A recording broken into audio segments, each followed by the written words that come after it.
que hacer los israelitas. Hoy nosotros vamos a hablar.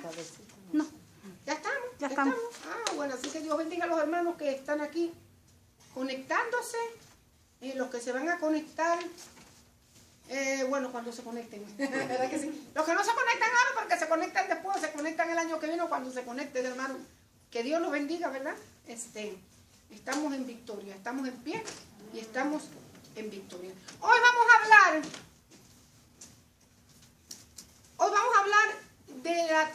de lo que significaba en el Nuevo Testamento la Pascua en el Antiguo Testamento, ¿verdad? Tipología del Cordero Pascual de Dios, el que quita el pecado del mundo, Cristo Jesús.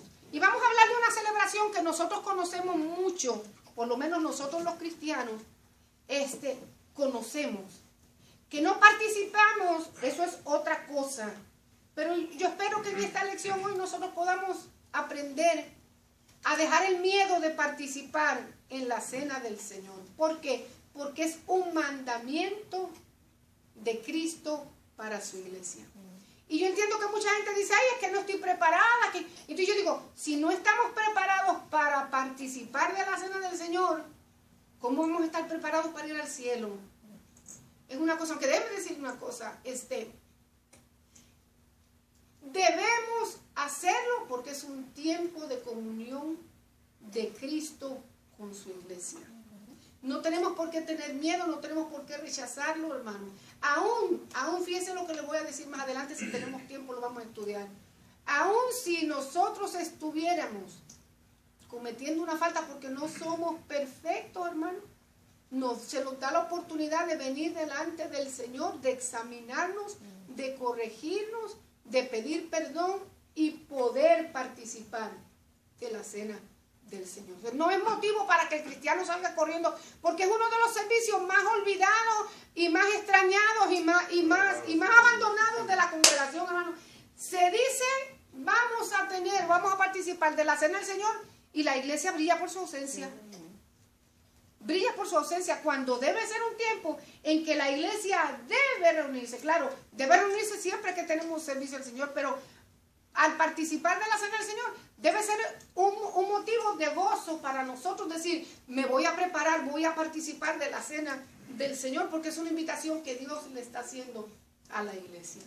No debemos por qué temer, no tenemos por qué irnos. Yo siempre pienso, hermano, ¿verdad? Es mi manera de pensar. Si no estamos preparados para participar de un evento tan lindo, tan sublime, tan consagrado para el Señor, ¿cómo podemos estar preparados para esperar a Cristo, hermano? O sea, yo no puedo explicar eso. Yo no lo entiendo, ¿verdad?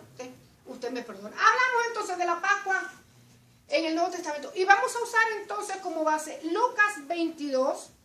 Claro que la celebración de la Pascua nosotros la encontramos en todos los evangelios. Mateo, Marcos, Lucas y Juan. Pero nosotros vamos a irnos al evangelio de Lucas, capítulo 22. Para hablar de lo que es la institución de la cena del Señor y la inauguración del nuevo pacto en Cristo Jesús. ¿Ok?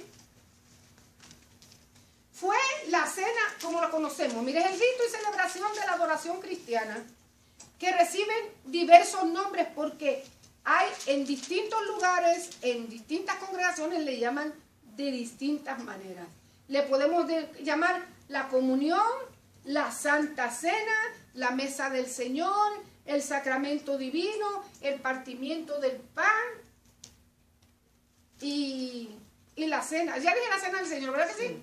La cena del Señor, la Santa Cena, que es como más común en las iglesias evangélicas se conocen, pero hay otras congregaciones, ¿verdad? Hay otras denominaciones que la llaman de una manera distinta. Este culto se desarrolló y tuvo su origen a partir de la última cena de la Pascua de Jesús y sus discípulos la noche anterior que fue entregado, la noche anterior a su crucifixión. Ok, fue instituida por Jesucristo mismo para celebrar la memoria o el recordatorio de su sufrimiento y muerte. Cristo mismo instituyó, estableció para sus discípulos y para su iglesia, la celebración de la cena del Señor. Y junto con la cena del Señor, se inauguró el nuevo pacto de Dios para con los hombres. ¿Cuál era el antiguo pacto? Y ahorita vamos a hablar un poquito más del nuevo pacto. ¿Cuál era el antiguo pacto que Dios le había dado al pueblo? La ley de Moisés. Ese fue el antiguo pacto, Antiguo Testamento. La ley de Moisés. ¿Para qué fue dada la ley al pueblo de Israel? Para descubrir el pecado. ¿Para qué otra cosa? Para descubrir el pecado. ¿Para qué más? Para que hubiera más orden. Para que hubiera un orden establecido. ¿Para qué más?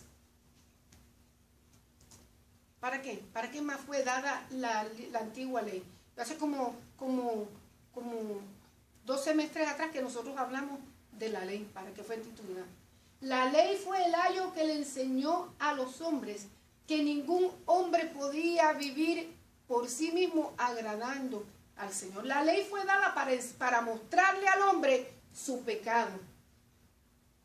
La ley no salvaba a nadie porque no podía salvar. Era un grupo de leyes que establecían un ritual en el cual se le presentaba a Dios ofrenda de sacrificio de sangre. Sangre era derramada para que cubriera temporalmente el pecado de los hombres. Pero la misma ley le enseñaba a los hombres que ella no podía salvar, sino que ellos necesitaban un Salvador, que ellos necesitaban algo más que simplemente un grupo de leyes, porque realmente la ley nadie la podía cumplir. La Biblia decía que el que fallara un solo mandamiento de la ley o un solo estatuto de la ley, ¿qué pasaba con él? Con el hombre que fallaba una sola estatuto de la ley.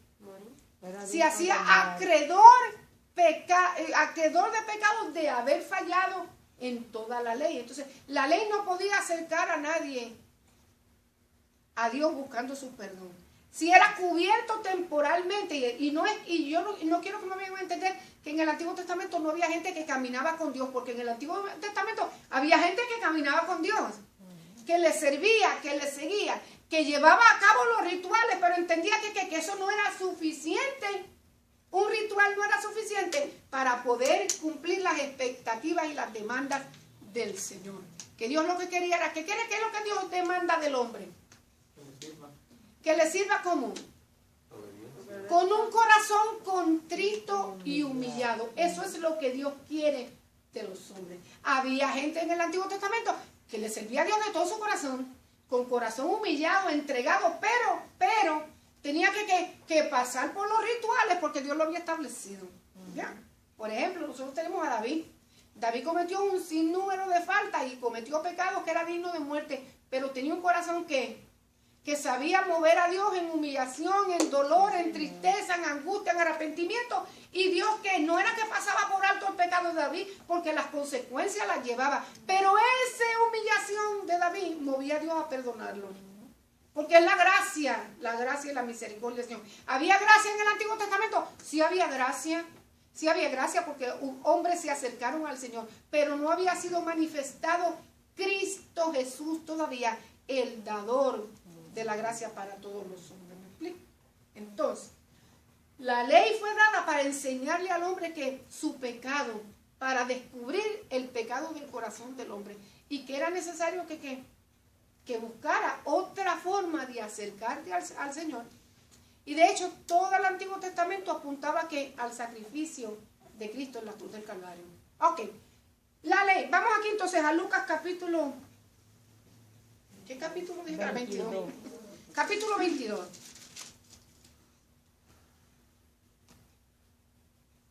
Dice, capítulo 22, desde el verso... Es más, vamos a ver desde el verso 7.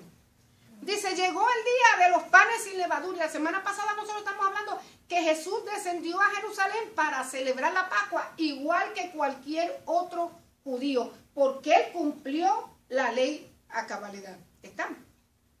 Descendió el día de los panes sin levadura, en el cual era necesario sacrificar el cordero de la Pascua. Y Jesús envió a Pedro y a Juan diciendo, y prepararnos la Pascua para que la comamos. Y ellos le dijeron, ¿dónde quieres que la preparemos? Y él le dijo, he aquí que al entrar en la ciudad os saldrá al encuentro un hombre que lleva un cántaro de agua, seguirle hasta la casa donde entraré. ¿Dónde iban a celebrar? ¿Dónde iban a celebrar? En una casa que ya estaba preparado el lugar para ellos. ¿Cuál era la señal para que estuvieran seguros de que no iban a la casa de Jacobo, sino que se iban a la casa de Pedro? Un hombre que lleva un cántaro. Un hombre, ¿verdad que sí? Un hombre que lleva un cántaro. Síganlo, porque en ese lugar a donde él entre, ahí está preparado y ya disponible para que nosotros celebremos. Dice, seguirle hasta la casa donde entraremos. Y decir al padre de la familia de esa casa, el maestro te dice, ¿dónde está el aposento donde he de comer la Pascua con mis discípulos? Entonces él os mostrará un gran aposento alto ya dispuesto, preparar allí. O sea, la señal fue, lleva un hombre un cántaro de agua, síguelo. No había manera de perderse porque en aquel entonces yo le decía a ustedes que los hombres no cargaban cántaros de agua. Ese era un trabajo de quién? De la mujer. Entonces no había manera de equivocarse porque no iba a aparecer ningún hombre cargando un cántaro. Solamente ese era la señal para que siguieran, porque de seguro que en esa casa ya habían recibido a Cristo y había amistad con él y había discípulos que le servían al Señor. ¿Ya? Lo más seguro que ahí habían discípulos, porque era muy raro que un gentil o alguien que no era discípulo invitara a Cristo a su casa. Muy contadas las ocasiones que la Biblia nos enseña. Bueno, dice, fueron pues y hallaron como les había dicho y prepararon la Pascua. Y cuando era la hora de la Pascua, de la cena, se sentó a la mesa y con él los apóstoles. Y les dijo, ¿cuánto he deseado comer con vosotros esta Pascua antes que padezca? Porque os digo que no la comeré más hasta que se cumpla en el reino de Dios. ¿Ha vuelto Jesús a comer la Pascua y a celebrarla? No la ha vuelto más a celebrar. Porque él dijo que no la volvería más a comer. ¿Hasta qué? Hasta que se cumpla en el reino de Dios. Y habiendo tomado la copa, dio gracias y dijo, tomad esto y repartidlo entre vosotros, porque os digo que no beberé más el fruto de la vid hasta que el reino de Dios venga. Y tomó el pan y dio gracias y lo partió y les dio diciendo, este es mi cuerpo que por vosotros es dado. Haced esto en memoria de mí. De igual manera, después que hubo cenado, tomó la copa diciendo, esta copa es el nuevo pacto que en mi sangre, que por vosotros se derrama, que por nosotros se derrama. Amén. Hasta ahí vamos a leer hasta el 20. Ok.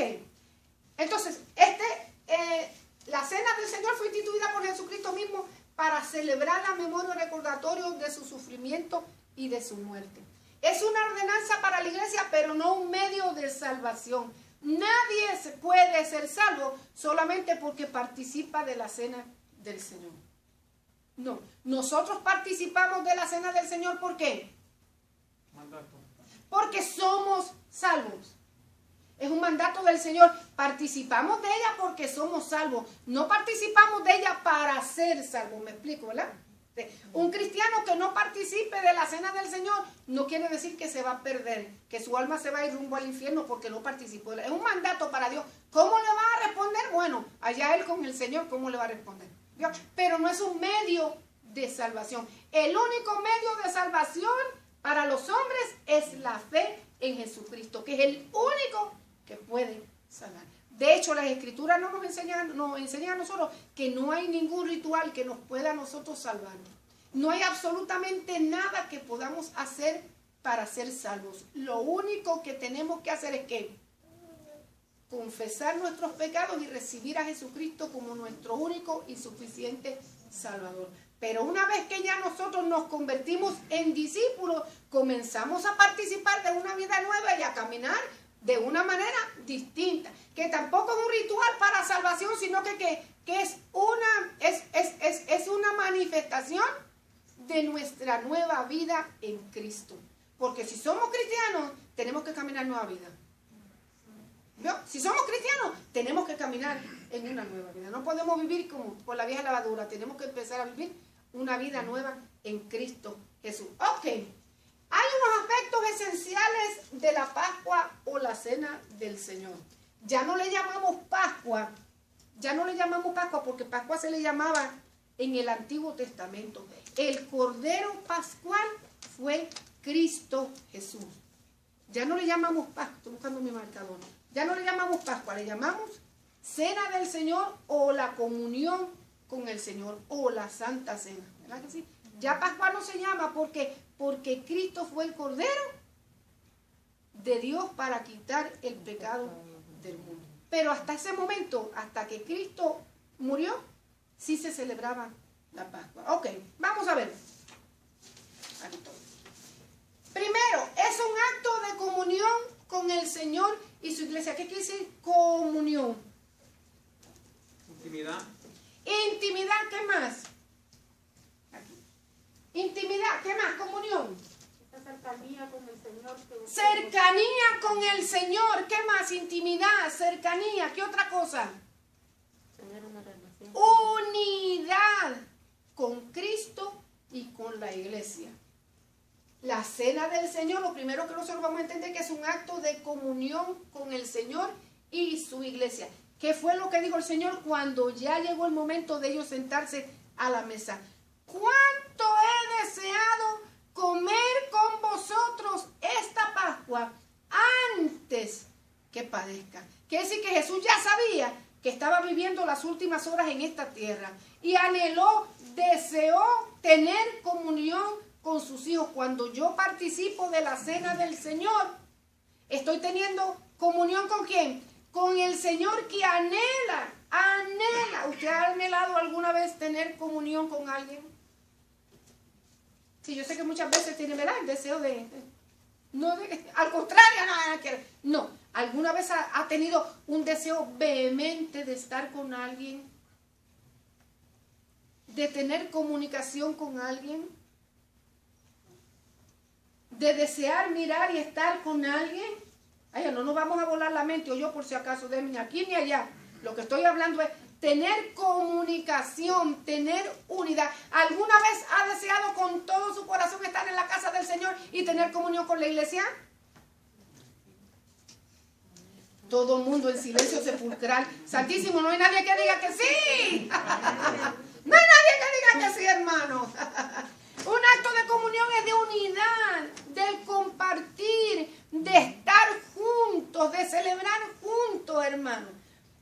Es el gozo que da la certeza de la redención futura. Cuando nos reunimos a comer la cena del Señor, tiene que haber en nuestro corazón la certeza. Yo vengo a celebrar con el Señor porque yo soy redimida. Yo sé que yo soy redimido. Yo vengo a celebrar con el Señor porque Cristo me salvó, porque tengo una esperanza de vida, porque qué bonito el Espíritu Santo está con nosotros, porque qué lindo compartir con la iglesia. Qué delicia tener ese momento de sentarme a la mesa, simbólicamente, con el Señor. Sé que Él está aquí compartiendo conmigo, porque Él también anhela la comunión con su iglesia. O sea que no es solamente un ritual como cualquier otro. No, es una celebración de comunión con el Señor, que cuando venimos a compartir la mesa tenemos que tener la certeza de que Él está aquí, porque Él desea la comunión con su Hijo. El reconocimiento del cumplimiento de la promesa de la promesa que Dios nos hizo de otorgarnos su presencia para siempre. ¿Hasta cuándo tenemos la presencia de Dios con nosotros? Para siempre. Para siempre. No lo veo, no lo puedo tocar, pero sé que Él está aquí. ¿Por qué sé que Él está aquí? Amén, porque lo dice su palabra. Porque lo dijo su palabra, que donde quiera que se reunieran 2 o 3, en su nombre, ¿qué dice? Allí Él iba a estar. Ay, que no siento, aunque usted no lo sienta, ni lo sienta yo tampoco. Él dijo que Él iba a estar y está ahí. ¿Cómo usted piensa que el Señor a veces se siente cuando nosotros decimos, ay, ay, qué soso estuvo el culto? Ay, pero qué aburrido está esto. Yo me imagino que el corazón de Dios se duele. ¿Por qué? Porque Jesús está ahí y Él prometió estar en medio de su iglesia. ¿Ven? Él prometió estar en medio de su iglesia. ¿Qué dice 1 Corintios 10? 1 Corintios 10, ¿quién lo tiene? La copa de bendición que bendecimos no es la comunión de la sangre de Cristo. El pan que partimos no es la comunión del cuerpo de Cristo. Quiere decir, Siendo uno solo el pan, nosotros, con ser muchos, somos un cuerpo, pues todos participamos de aquel mismo pan. Quiere decir que cuando estamos compartiendo la comunión, partiendo el pan y tomando de la copa del Señor, estamos teniendo comunión no solamente con el Señor, sino con ¿quién? Con cada uno de nosotros, su iglesia. Estamos teniendo comunión con la iglesia de Jesucristo, con mis hermanos, no solamente con Él. Jesús no sacó afuera a ninguno de sus discípulos, tuvo comunión con todos. Aún Judas estaba ahí, él sabía que lo iba a entregar. ¿Y qué hizo? Mojó el pan y le dio para que comiera. No lo sacó del grupo sabiendo que lo iba a entregar. Al contrario, tuvo comunión con Él para que no tuviera excusa. Para que nunca tuviera excusa, hermano mío, ¿verdad? Ok, número 2. La cena del Señor es un acto de conmemoración. ¿Qué quiere decir conmemorar? Recordar. Conmemoración y anuncio de la muerte expiatoria de Cristo. En la cena del Señor participamos de dos elementos memoriales y simbólicos que nos van a recordar a nosotros y al mundo entero de lo que hizo Cristo en la cruz del Calvario. ¿Cuáles son esos dos elementos?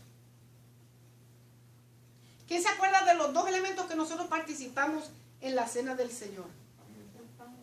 El pan y el vino. La copa que nosotros tomamos, ¿verdad que sí? ¿Qué nos recuerda el pan? Cuerpo. El cuerpo de Cristo. ¿El cuerpo de Cristo qué? El cuerpo de Cristo partido por los pecados de la humanidad.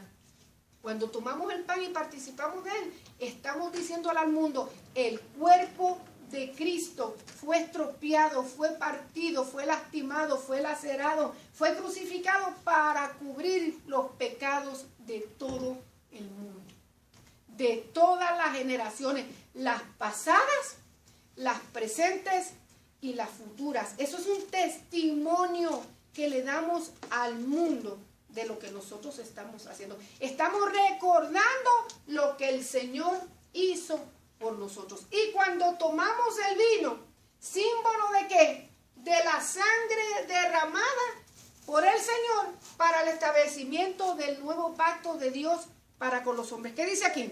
Ver. Habiendo tomado la copa, dio gracias y dijo, tomad esto y repartidlo entre vosotros. Porque os digo que no beberé más del fruto de la vid hasta que el reino de Dios venga. Y tomó el pan y dio gracias y lo partió y les dio diciendo, este es mi cuerpo que por vosotros es dado. Haced esto en memoria de mí. Su cuerpo, el pan, representando su cuerpo partido, molido, ¿verdad que sí? Crucificado en la cruz del Calvario para que los hombres pudieran tener salvación y vida eterna. Y la sangre derramada para que, como el establecimiento de un nuevo pacto de Dios para con los hombres. Esa misma noche que el Señor estableció la cena íntima con sus discípulos, también estableció lo que se conoce como el nuevo pacto de Dios. ¿Qué involucraba el nuevo pacto de Dios con los hombres? Gracia, ¿qué más? ¿Qué otra cosa involucraba el nuevo pacto de Dios? ¿Qué es un pacto? A ver, ¿qué es un pacto? Un pacto es un acuerdo, ¿qué más? Un pacto, ¿qué más? Un trato, ¿qué otra cosa? Un trato, un acuerdo, un testamento, ¿verdad que sí? Que se hace, que se escribe y se establecen ciertas pautas en ella y dos personas o más se ponen de acuerdo para recibirlo y llevarlo a cabo. Eso es un pacto. Cuando nosotros nos sentamos y decimos, bueno, yo te voy a vender esta casa. ¿Ah? Es un contrato, ¿verdad que sí? Un contrato. Nada más que en el Nuevo Testamento y la Biblia se le da más énfasis que el que establece las pautas en el contrato es Dios, no los hombres. Yo a veces no me explico los hombres que pueden pactar con Dios y todo lo que nosotros tenemos con Él. Lo único que nosotros podemos pactar con Dios es darle nuestro corazón en agradecimiento. Pero la Biblia nos enseña a nosotros, no tenemos nada que ofrecer, solamente nuestro corazón en gratitud. No hay otra cosa porque todo a Dios le pertenece. Pero sí la Biblia nos enseña que casi siempre, en su mayoría, pactos entre Dios y los hombres, es Dios quien establece las pautas. Y nosotros los hombres o las recibimos o declinamos de ella. Dios no nos va a obligar a nosotros a entrar en pacto con Él. O nosotros recibimos, estamos de acuerdo con lo que ahí dice y cumplimos nuestra parte. O nosotros tenemos toda la libertad de decir que no voy a entrar en eso. En el Antiguo Testamento, salud hermana, en el Antiguo Testamento, el Antiguo Pacto decía que tienes que vivir por esta ley para que no mueras. Si fallas en una de estas partes, te haces acreedor de toda la ley, culpable de toda la ley, eres digno de muerte. Decía el Antiguo Testamento. En el Nuevo Testamento Dios cambió las reglas.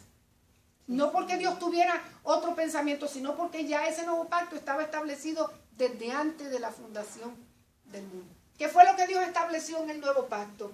Era la promesa que Dios le hacía a la humanidad. Número 1, de perdonar sus pecados. Dios haciendo una promesa a la humanidad completa de perdonar sus pecados. Número 2, restablecer la comunión con aquellos que se vuelvan a Él.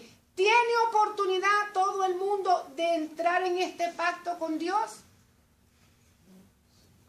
¿Tendrá toda la gente la oportunidad de entrar en este pacto con Dios? Sí, sí. Esto es un pacto para todo el mundo. Dios ofreciendo que gracia, misericordia, perdón, restitución, santidad, poder a todo aquel que venga a Él con un corazón contrito y humillado. ¿Cómo lo va a hacer? Dice, Jesucristo es el mediador de este nuevo pacto. ¿Qué quiere decir mediador? ¿Qué es un mediador? Intercedor. Una persona que intercede entre uno y el otro. En el antiguo pacto, ¿quién era el mediador?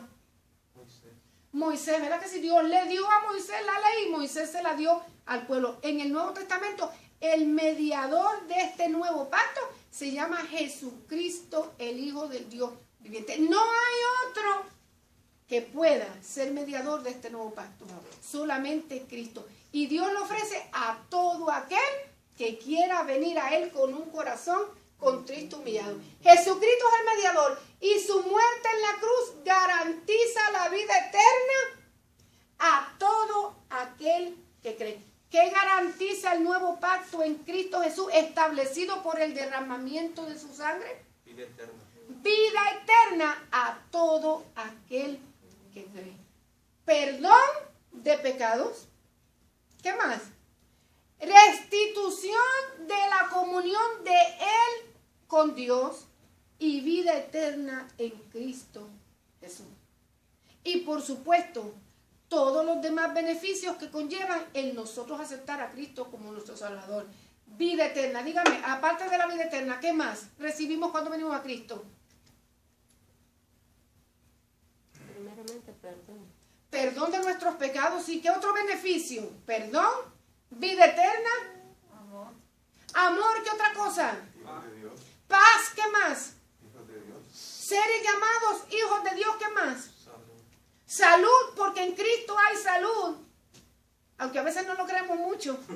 Sí, porque salud. ¿Será verdad que salud? Sí, en Cristo Jesús somos sanos. Amén. Somos sanos espiritualmente, somos sanos mentalmente y somos sanos físicamente. Sí hay salud en Cristo Jesús. ¿Qué más? Fortaleza. Fortaleza, ¿qué más? La presencia del Señor que nos acompaña y es nuestra vanguardia, nuestra retaguardia. ¿Qué otra cosa? Prosperidad en Cristo Jesús. Su Espíritu Santo que habita con nosotros. ¿Qué más? La promesa de redención de un cuerpo nuevo, porque no solamente es la vida eterna, hermano. Nosotros tenemos promesa de que seremos resucitados con Cristo Jesús. Promesa de que tendremos un cuerpo resucitado. Que ya no va a estar lleno de arrugas, ni va a estar lleno de canas.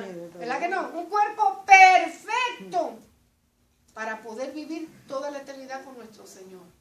Es promesa de vida, que cuando nosotros vayamos a la tierra, sé que nuestros ojos se cierran, no vamos a ir, hermanos, sin esperanza. Vamos con una esperanza de que un día el Señor nos va a levantar de ahí y nos va a llevar a reinar con Él. De que somos hijos, de que somos herederos del reino de los cielos. Hay gente que dice, ¿pero qué voy a heredar?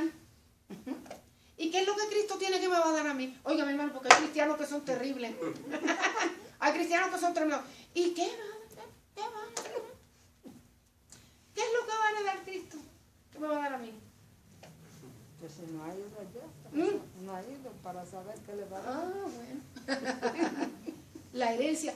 Somos coherederos con Cristo de todo lo que el Padre, la herencia que Dios Padre puso en las manos de Jesús, nosotros también la vamos a heredar. Por eso yo no me preocupo por los millones ni las calles de oro. Mire, tenemos calles de oro y mar de cristal. Yo no me preocupo por las cosas que están aquí, si las cosas que Dios tiene para nosotros son ¿qué? Incorruptibles. Lo que pasa es que esta mente finita que nosotros tenemos no puede todavía ¿qué? Realizar las cosas grandes espirituales que Dios tiene para nosotros. Heredar la vida eterna, caminar con Cristo Jesús en las calles de oro, ¿cómo se dice? Habitantes de la nueva Jerusalén, un cambio de vida y una transformación, hermano. No vivir, no sufrir más corrupción, porque este cuerpo ya no va a haber corrupción, hermano. Aleluya. Tener la vida eterna, tener la gracia del Señor, participar de esa Shekinah de Jehová todos los días, en todo momento, en todo tiempo, estar delante de su presencia eternamente y para siempre. Oigan, hermanos, son tantas cosas lindas. Dice, este nuevo pacto profetizado en el Antiguo Testamento propone un cambio total del corazón. ¿Para qué? Para que el creyente agrade a Dios por gracia. Dios propone cambiar el corazón de los hombres para que les sirva. Dios pone todo lo que hay que poner en ese nuevo pacto para que los hombres lo reciban gratuitamente. ¿Quién tiene Jeremías 31? ¿Se lo di a alguien o no? ¿A nadie se lo di? Lucas, no lo leyó Lucas. Jeremías. Lucas. ¿Quién tiene Lucas 22:19? Ay, yo lo leí. Tomó el pan. ¿Quién tiene Lucas? Usted lo leyó. ¿Nadie tiene Lucas? Ok. Vamos a leer Jeremías. Busca por Jeremías. ¿Qué es lo que dice Jeremías? Jeremías 31. Y otro que busque Ezequiel 36. ¿Quién va a buscar Jeremías 31? ¿Quién lo va a buscar, hermana Eva? Búsquelo usted. Jeremías 31, del 31 al 34. Y a ver, por allá, la hermana Telman, busque Ezequiel 36, del 26 al 27. ¿Qué es lo que Dios... ¿Perdón? ¿Ah, qué tiene ahí? ¿Cuál tiene? Ah, no, está bien. Entonces, si tiene Colosenses. Ok, allá. Ezequiel, si tienes Colosenses, todavía no. Colosenses está en otro lado. A ver, ¿cuál tú tienes? Ezequiel 36, 26 al 27. Ok, Ezequiel, vamos a ver. Os daré corazón nuevo y pondré espíritu nuevo dentro de vosotros. Y quitaré de vuestra carne el corazón de piedra y os daré un corazón de carne. Y pondré dentro de vosotros mi espíritu y haré que andéis en mis estatutos y guardéis mis preceptos y los pongáis por obra. Y los pongáis por obra, ¿qué más? Hasta ese no, hasta el 27, ¿no? Sí. Hermana Eva, ¿qué dice el suyo? El del 31 al 34. Ajá, del 31, 31, 34, ajá. He aquí que vienen días, dice Jehová, en los cuales haré un nuevo pacto con la casa de Israel y con la casa de Judá. No como el pacto que hice con sus padres el día que tomé su mano para sacarlos de la tierra de Egipto, porque ellos invalidaron mi pacto, aunque fui yo un marido para ellos, dice Jehová. Pero este es el pacto que haré con la casa de Israel. Después de aquellos días, dice Jehová, daré mi ley en su mente y la escribiré en su corazón. Y yo seré a ellos por Dios y ellos me serán por pueblo.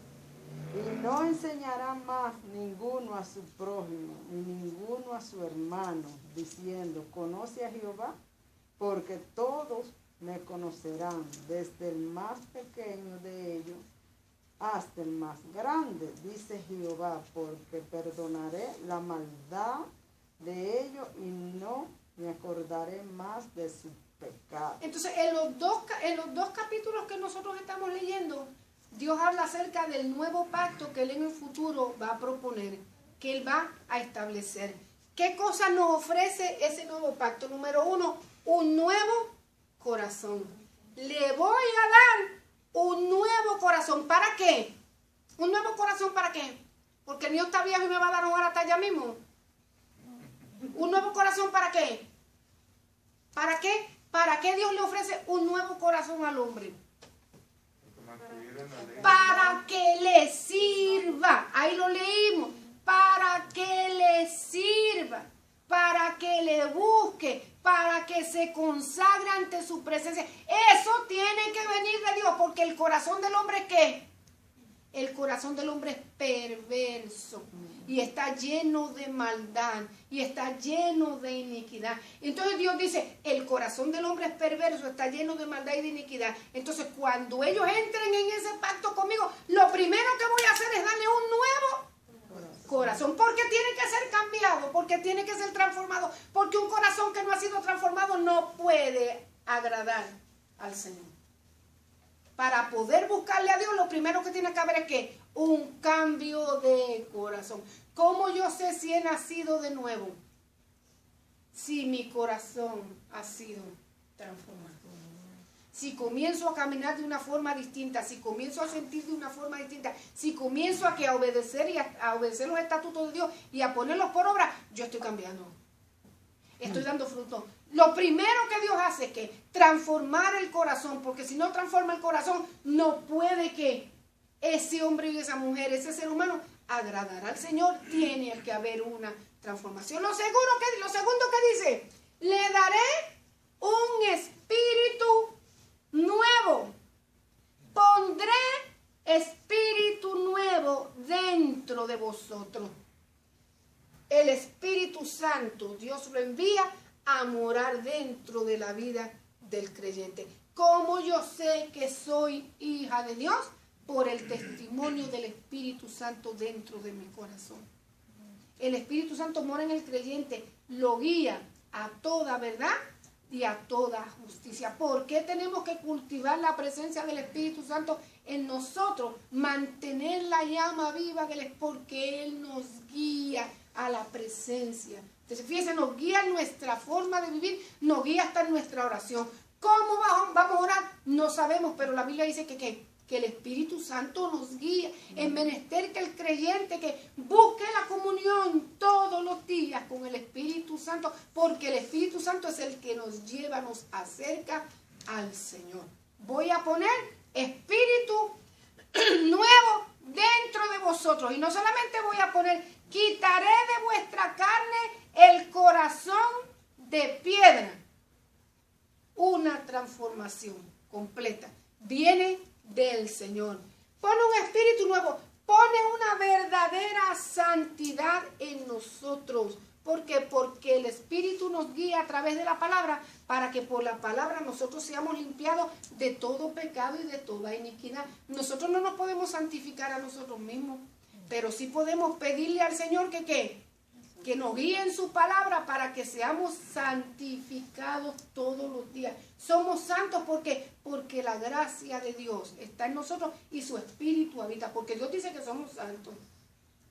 Venimos a Cristo y podemos ser más malos que Caín, pero venimos a Cristo, muda nuestro corazón, pone su Espíritu en nosotros y Dios nos llama santos, nos santifica. Comienza el proceso de limpieza y de consagración delante de su presencia. ¿Qué más hace ese otro pacto? nos da la participación de la herencia de Cristo. Somos coherederos, venimos a formar parte de la familia de Dios. Somos parte de la familia de Dios. ¿Lo creamos o no lo creamos? Eso es problema de nosotros. No es problema de Dios, es problema nuestro. Porque Dios dice que somos parte de su familia, que somos sus hijos y tenemos herencia con el Padre. ¿Qué otra cosa? Nos da el disfrute de una continua y permanente relación con Dios Padre. Abre camino a ese nuevo pacto para que nosotros tengamos comunión con el Señor y que no nos quede duda, hermano, de que Dios está con nosotros y somos parte de su familia. Porque cuántos cristianos, yo pienso a veces que hay cristianos que no viven una vida victoriosa en Cristo Jesús porque no creen que son parte de la familia de Dios, porque no creen que son hijos de Dios, porque todavía dudan, porque dicen, ¿será o no será? ¿Estará Dios conmigo o no estará conmigo? ¿Seré parte o no seré parte? Ay, es que es tan difícil, es que yo soy tan malo. Pues por eso que Dios puso un espíritu nuevo para que dejemos la maldad y la iniquidad y nos llenemos de su presencia. Es que Dios lo promete. En ese nuevo pacto nosotros no ponemos pautas, hermanos. Nosotros no escribimos qué se tiene que hacer. Dios estableció lo que Él va a hacer. Y Dios se lo ofrece al hombre para que el hombre gratuitamente lo reciba por la gracia en Jesucristo. Y todo aquel que abra su corazón para recibir ese nuevo pacto en Cristo Jesús, que fue establecido por el derramamiento de su sangre preciosa en la cruz del Calvario, todo aquel que lo reciba comienza a caminar una vida nueva en Cristo Jesús. Seguimos. Los elementos nos recuerdan que por la fe podemos participar de la naturaleza de Cristo. Podemos tener comunión con Él, recibir verdaderamente su espíritu y reflejar su carácter. ¿Quién tiene Apocalipsis 1? Amén. Ok, ¿qué dice? Y de Jesucristo, el testigo fiel, el primogénito de los muertos y el soberano de los reyes de la tierra, al que nos amó y nos lavó de nuestros pecados con su sangre, y nos hizo reyes y sacerdotes para Dios, su Padre. A Él sea la gloria e imperio por los siglos de los siglos. Amén. ¿Qué hizo Cristo a través de su sangre? La Biblia dice, ¿qué dice? Nos amó. Cristo nos amó. ¿Qué más hizo? Nos lavó de nuestros pecados con su sangre. ¿Qué más hizo? Nos hizo reyes y sacerdotes para Dios, su Padre.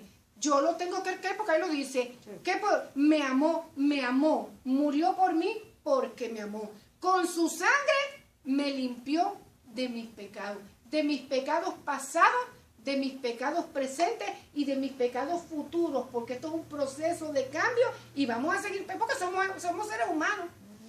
Somos seres humanos y vamos a estar fallamos, hermano, fallamos, pero su sangre nos limpió. Y número 3, nos hizo reyes y sacerdotes para Dios. Nos hizo reyes. ¿Quién más tiene? Colosenses 1, ven. Por cuanto agradó al Padre que en él habitase toda plenitud, y por medio de él conciliar consigo todas las cosas, así las que están en la tierra como las que están en los cielos, haciendo la paz mediante la sangre de su cruz. Y a vosotros también que erais en otro tiempo extraños y enemigos en vuestra mente, haciendo malas obras, ahora os ha reconciliado en su cuerpo de carne por medio de la muerte, para presentaros santos y sin mancha irreprensibles delante de él. Entonces a la lista que dijimos, nos amó, nos limpió con su sangre, nos hizo reyes y sacerdotes para Dios, le podemos hacer, nos reconcilió, nos dio paz con Dios por medio de la cruz, nos santificó, nos limpió y nos hizo sin manchas e irreprensibles delante de Él. Aparte de lo que leímos primero en Apocalipsis, Dios sigue añadiendo a la lista. Nos santificó, nos limpió, nos reconcilió, nos dio paz con Dios, nos hizo santos y sin manchas irreprensibles delante de Él. Éramos enemigos y éramos extraños en nuestra mente delante del Señor, pero nos reconcilió. Ya no somos enemigos de Dios, ya no somos extraños para Dios. ¿Qué somos ahora? Somos hijos amados de Dios. Y eso es muy importante, que el cristiano se sienta amado por Dios, hermano. Porque si nosotros no nos sentimos amados por Dios, el problema no está en Dios, está en nosotros. Ese pensamiento no nos va a dejar a nosotros crecer y disfrutar de la vida plena en Cristo. No nos va a dejar. No es asunto de Dios, es asunto de nosotros, de nuestra mentalidad y de nosotros, cuestión de fe, de creer lo que dice la Escritura. Si yo soy hijo, yo me tengo que sentir amado. Aceptado por el amado. Somos aceptos por el amado en Cristo Jesús. Cristo lo compró todo, hizo todo eso y mucho más a través de su sangre preciosa que derramó en la cruz del Calvario. Por último, la cena del Señor es un acto de acción de gracias y una celebración de gratitud por la obra expiatoria de Cristo. Primero, la Biblia dice que cuando llevamos este acto a cabo, lo estamos haciendo en memoria de Él. Cuando estamos participando de la cena del Señor, estamos recordando el sacrificio que Cristo Jesús hizo. Estamos haciéndolo en memoria de nuestro Señor. Y cuando yo lo hago en memoria de nuestro Señor y usted lo hace en memoria de su Señor, le da gratitud el recordar que por esa gracia bendita fuimos salvos y perdonados nuestros pecados. Que cuando estamos participando de esa cena con el Señor, de esa comunión, tenemos que tener una actitud de gracia, de agradecimiento, ¿verdad que sí? Al Señor, porque estábamos muertos en nuestros delitos y pecados, íbamos rumbo al infierno, pero Cristo Jesús hizo posible que nosotros tuviéramos comunión con el Padre y tuviéramos acceso delante de su presencia. Llevamos a cabo en memoria de Él, recordamos su amor, su misericordia y su gracia. Recordamos todo lo bueno y lo maravilloso que recibimos de Él, las misericordias que tiene y lo que tendrá para nosotros, hermano. Yo siempre digo, si no se ha recibido ningún favor, no se puede estar agradecido. Hay gente que no agradece porque toma por merecido lo que recibió. No, en Cristo Jesús no lo tomamos por merecido. En Cristo Jesús lo tomamos porque por gracia y misericordia. Le doy gracias al Señor porque estoy sano. Le doy gracias al Señor por mi familia. Le doy gracias al Señor porque hemos ido adelante. Le doy gracias a Cristo Jesús porque nos ha guardado. Le doy gracias a Jesús por su sacrificio, porque Él lo hizo por mí. Si no hubiera tenido yo porque tomó mi lugar y gratuitamente me dio vida eterna. ¿Qué otra cosa? Proclamamos su resurrección y la de sus hijos en el día de la consumación del reino. Gracias porque no te quedaste en la tumba.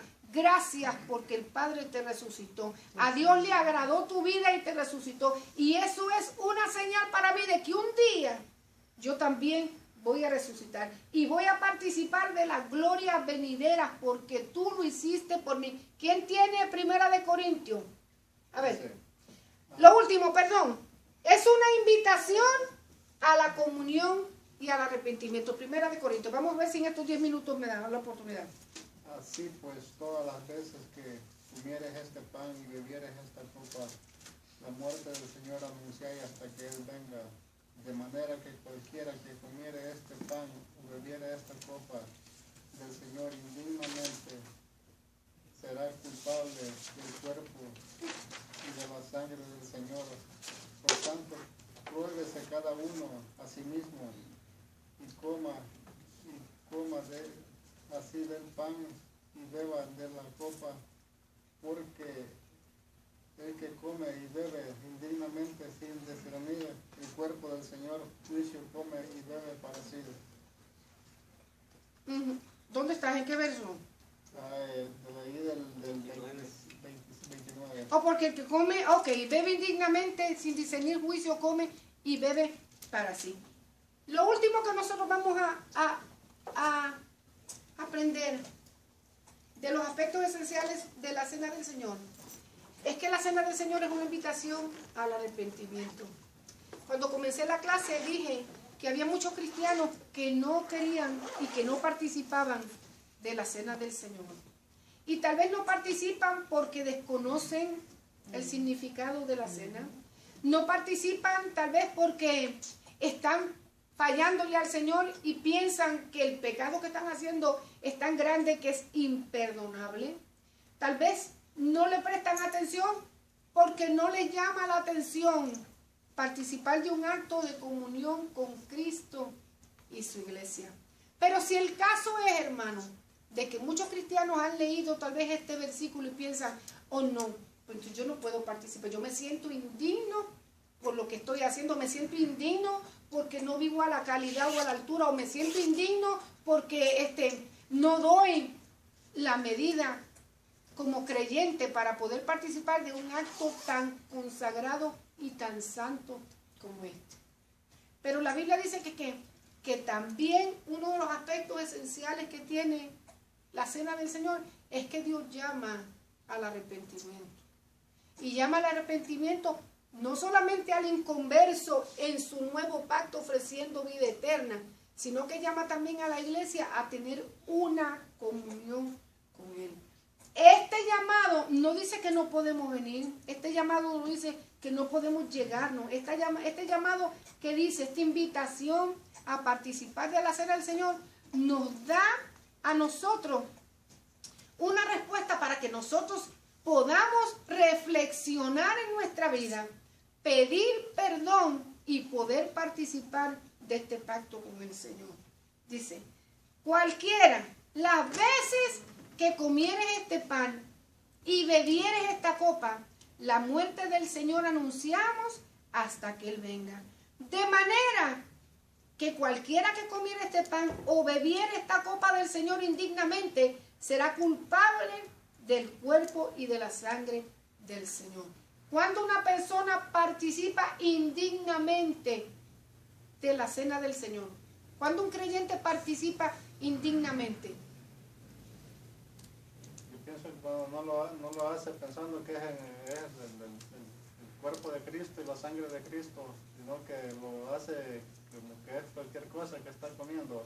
O que cuando no tiene una conciencia de lo que está haciendo, sino que lo toma a la ligera, un acto como cualquier otro, sin discernir, sin entender la profundidad y la seriedad que hay en este acto, porque esto es un acto de comunión con Cristo y con su iglesia. Primero, no sabe discernir, no entiende. Segundo, está participando deliberadamente de pecado.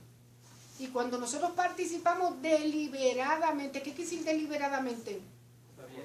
A sabiendas de lo que estamos haciendo, lo estamos llevando a cabo, nosotros estamos invalidando la palabra del Señor en nuestra vida. Estamos acarreando ¿qué? Una disciplina de parte del Señor.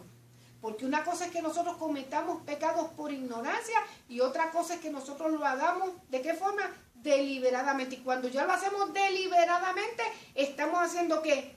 Estamos haciéndolo de forma de rebelión delante de su presencia. Estamos. Dios no va a pasar por alto la rebelión en medio de su pueblo. Dios la corrige, Dios la corrige. Entonces, si la invitación está y yo no estoy discerniendo, pero quiero participar, si estoy cometiendo una falta de rebelión, pero quiero participar, la Biblia dice que venga, pruébese cada uno a sí mismo. En otras palabras, haga un examen de lo que está haciendo. Y junto con el examen tiene que venir un arrepentimiento genuino. Junto con el arrepentimiento tiene que venir ¿qué? El apartarse de lo que está haciendo. Muchas veces no participamos de Dios porque decimos, yo no creo que ningún cristiano, pienso yo, hermano, tal vez pues soy inocente creyendo eso, que a un cristiano dentro de la casa del Señor esté haciendo un pecado de tal magnitud que esté vivo todavía o esté en pie. Porque cuando hay pecado dentro de la casa del Señor, Dios lo juzga. Cuando hay pecado de irreverencia, de rebelión, Dios lo juzga en su casa. Puedo entender que una persona que no ha tenido un nuevo nacimiento con Cristo puede practicar pecado dentro de la casa del Señor. Yo lo entiendo, porque no ha tenido un nuevo nacimiento. Tal vez viene, le gusta participar de la casa del Señor, pero todavía no ha habido un arrepentimiento genuino en su corazón. Pero estamos hablando de gente que ha participado, que se ha arrepentido y que ha aceptado a Cristo como su Salvador. Hay una oportunidad todavía. Venga, pruébese a sí mismo. Cuando nosotros le damos la oportunidad de que Dios pruebe nuestros corazones, Dios nos revela lo que en ellos hay y su Espíritu nos lleva al arrepentimiento, a buscar una reconciliación con el Señor. Porque Jesús estableció este pacto, Jesús estableció esta cena como un anticipo de lo que nosotros vamos a hacer en el cielo, de la comunión y de la participación que nosotros vamos a tener en el cielo con Él. Entonces, ¿cómo yo voy a rechazar aquí en la tierra y voy a esperar llegar al cielo para tener comunión con Él? Esto es un ensayo acabado, hermano. Esto es algo glorioso. Esto es como una vislumbre del glorioso momento en el que nosotros vayamos a participar con Él en el cielo. No hay por qué temer. Si estoy cometiendo pecado, la Biblia dice que la sangre de Cristo me limpia de todo pecado. Porque esto es un mandamiento para la iglesia, no del pastor, no de la pastora Blanca. Esto es un mandamiento ¿de quién? De Cristo para la iglesia. Y un mandamiento tiene que ponerse por obra. Venga, pruébese a sí mismo y coma así del pan y beba de la copa. Cristo venció nuestro pecado en la cruz del Calvario, hermano. No hay nada que la sangre de Cristo no pueda limpiar. Nuestro pecado diario, nuestras faltas y nuestras debilidades fueron vencidas en la cruz del Calvario. Cristo las venció. Yo tengo, usted tiene el recurso para sobreponerse a toda debilidad que lo lleve y lo arrastre a cometer el pecado. En Cristo Jesús está nuestro recurso y está nuestra fortaleza. Amén. Pero tenemos que ponernos en pie y decir, yo lo voy a hacer en el nombre de Jesucristo.